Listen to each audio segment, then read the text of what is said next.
in properties, the first property is going to be closure property. In properties of addition of rational numbers,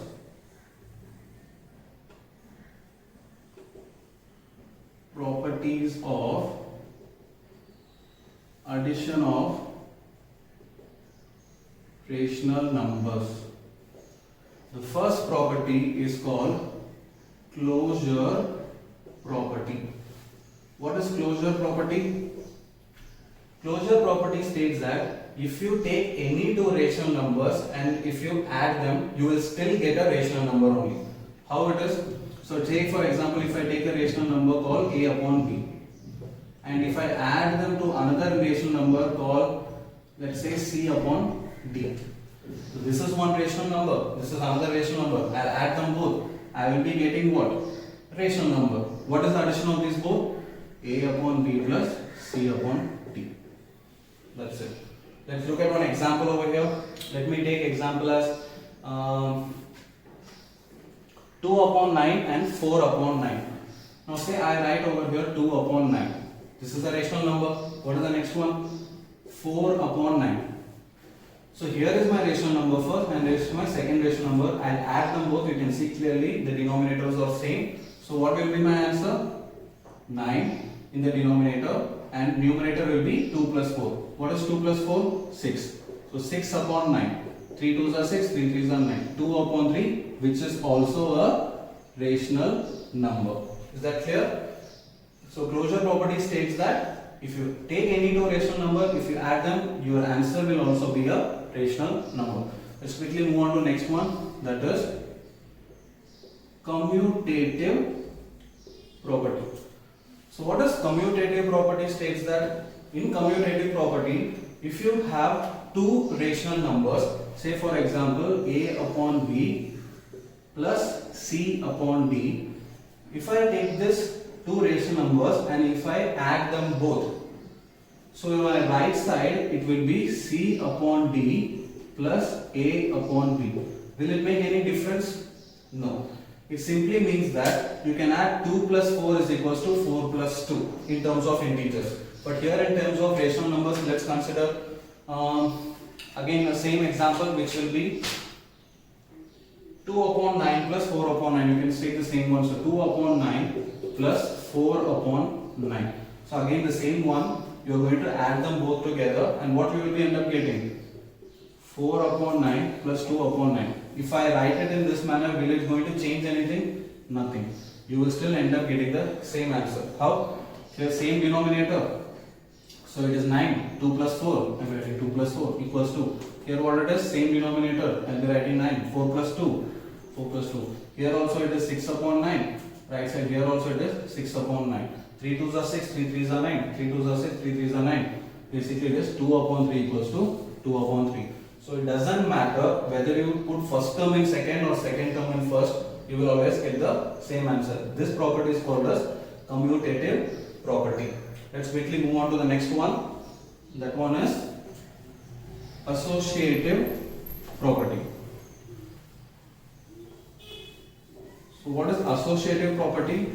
In commutative property, you had two rational numbers. In associative property, you will be having three rational numbers.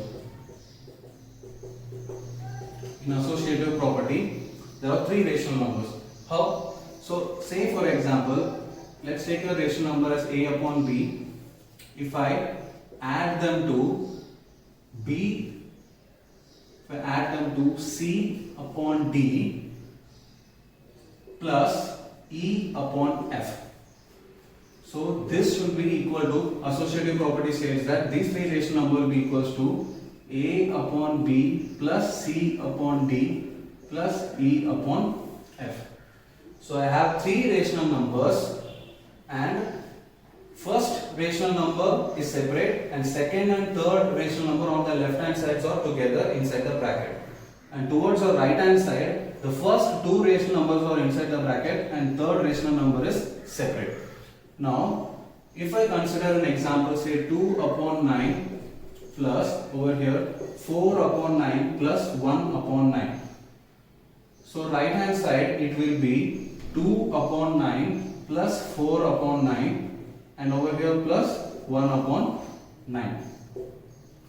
So this is what associative property states. So now if we solve the brackets first on the left hand side. So 2 upon 9 as it is plus let us solve the bracket, same denominators on 9. So 4 plus 1 is 5. Alright.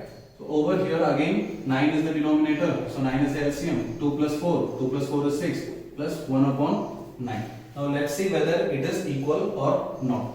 Again same LCM. So 9 is the LCM. 2 plus 5 is 7. And here 9 is the LCM. 6 plus 1, that is also 7.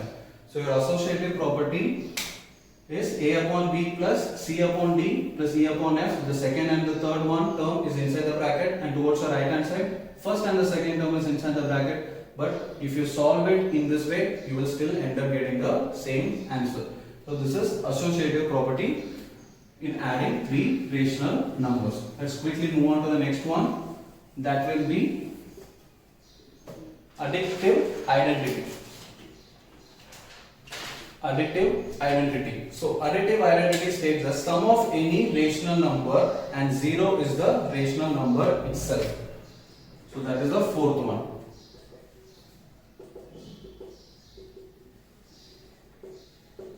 So sum of any rational number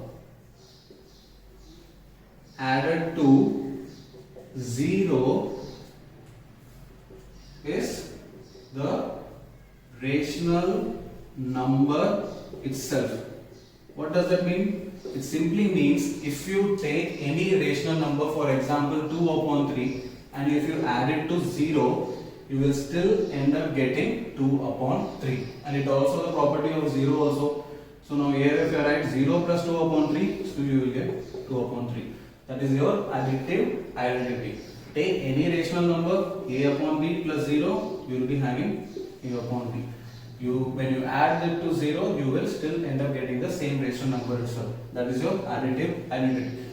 Then moving on to the next property, that one is called additive inverse. Now what is additive inverse? If A upon B is a rational number, then there exists a rational number minus A upon B.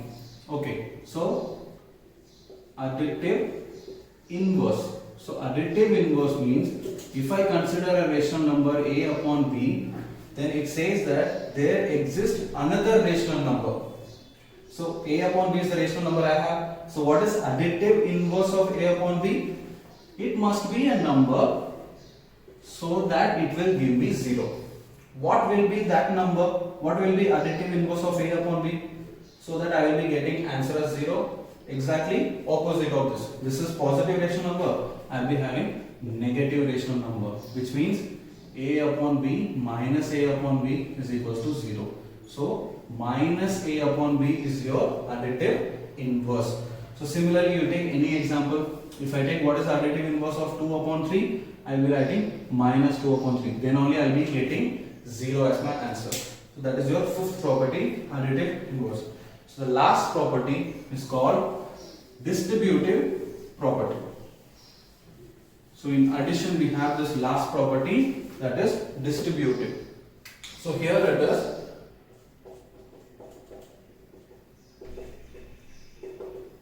In distributive property, I have A upon B and it is multiplied with C upon D plus E upon F. So this is towards my left hand side. So distributive property states that if we have any three rational numbers, from the beginning I am taking rational numbers as A upon B, C upon D, E upon F. So these three rational numbers, the A upon B first rational number is outside the bracket and your second and third rational number is adding and it is inside the bracket. So how you will distribute them? You will distribute them by taking the first rational number and multiplying it to the one which is inside.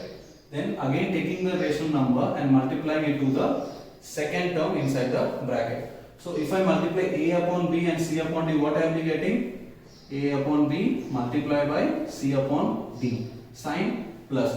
If I take A upon B and multiply it with E upon F, so it's A upon B multiplied with E upon F. Alright. So let us consider one example. 1 upon 3 multiplied by 2 upon 5 plus 1 upon 5. So these are the three rational numbers I have taken. So if you want to solve the distributive law, how you will be doing it? So 1 upon 3 is there. It will multiply with 2 upon 5 first. So 1 upon 3 multiply by 2 upon 5 plus sign 1 upon 3 multiply with 1 upon 5. So what will be the answer? 1 into 2 is 2, 3 5s are 15 plus 1 into 1 is 1, 3 5s are 15. Since the denominator is same, 2 plus 1 that is 3. 3 1s are 3 5s are. So my answer is 1 upon 5. So if you have a 3 rational numbers, one is outside and 2 are adding and it is inside the bracket, you simply distribute them and you solve it and check whether it is same or different denominators and solve it for yourself. So that will be your sixth property. Now moving on to the next one, that will be how to subtract two rational numbers. So now say for example, if I have taken in subtraction of rational numbers, now say I have taken subtract minus 5 upon 6 from minus 3 upon 4. Now clearly you know we have two rational numbers and both are negative rational numbers. All we are going to do is subtract minus 5 upon 6 from minus 3 upon 4. Even in 8th standard still there was a lot of students who write this one as first term and this one as second term, but it clearly says that from minus 3 upon 4. We always say from the starting of the destination to is the destination where we are going to reach. So from minus 3 upon 4 clearly means minus 3 upon 4 will be first, and what we are going to do, we are going to subtract them, so that is a negative sign. And what now many students do, since they have already wrote minus here, they do not write minus 5 upon 6 from the second term. That's absolutely wrong. So you use bracket and you write minus 5 upon 6. Alright, so this will be your first step. What will be your second step in solving this two rational numbers? Minus 3 upon 4. Now let's open the bracket, minus minus is plus, and here I will be writing 5 upon 6. Alright, now can you see the denominators are same or different? It is different. So what you will be doing? I will be taking LCM. What is 6 and 4 LCM? 24 or 12. So I will be taking 12. 4 into how many times is 12? 3 times. So 3 multiply with minus 3, minus 9. Plus sign, 6 into 2 times is 12. 2 multiplied by 5, that is 10. Now we have different sign. So 10 minus 9. 10 minus 9. What is 10 minus 9? 1. So 1 upon 12 is your answer. So simply you can take any two rational numbers and you can subtract them accordingly. Understood? So now we have studied about properties of rational numbers in terms of addition. We have studied about subtraction. We have studied about all the rational numbers and their examples. So soon we will be covering few more topics in the next video. Thank you.